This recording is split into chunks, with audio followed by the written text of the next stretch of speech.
Do you have any words of advice for any other patients who'd be in this situation now? Maybe they've just been diagnosed. Well, I think it's important to ask for help. If you think that you're not coping very well, like I did, I thought I needed tablets, and I got to see Dr. Mitchell.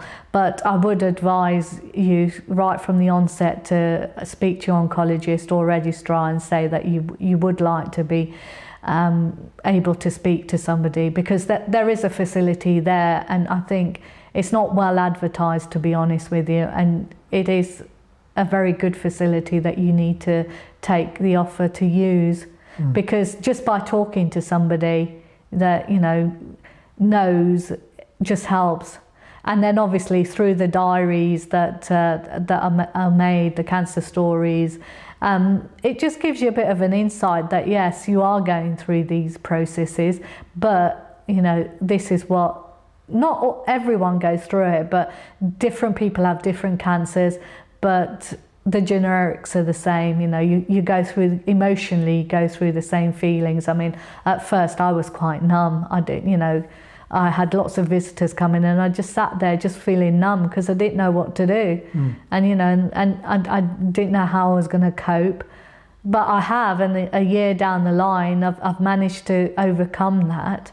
I mean, I still have days where I think, oh God, is this life, But you find ways of coping, and within yourself you find your own ways of coping as well. It does take a long time, and you never totally overcome that fear, and of what's going to happen next. And it's basically the fear of the unknown. And when you go and see the oncologist, yes, they tell you, but it's that you've just got that 15-20 minutes or however long you've got with the oncologist, and sometimes you have questions, you go away and you come back and you think, oh my gosh, I should have asked that.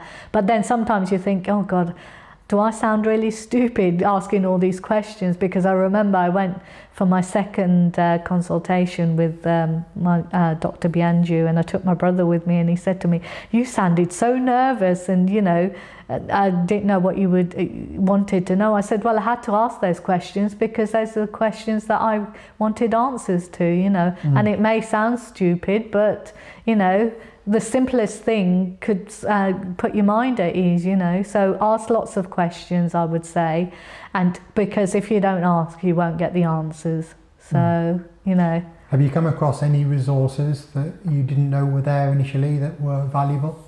Well, Macmillan was very good, and the Feel Good Day was brilliant. Better, yeah.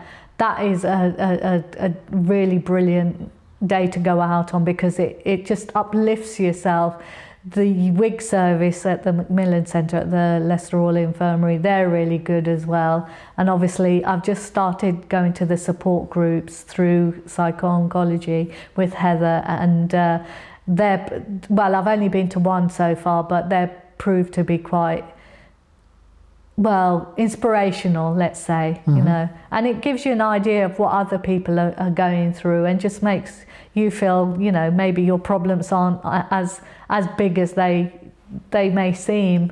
So, and that's it really. In GP service as well, I've got a nurse through Lauros as well, although I've only seen her once. She did say to me, ring me if you need anything, but at the moment I feel I'm coping quite well. But in the future I may need it. I've also used Coping with Cancer, and they've actually come in and provided reflexology, not just to myself but to my husband as well. And that was 6 sessions, and they were really useful as well, because because I wasn't sleeping, just helped me relax a bit more. So that's as far as it goes really.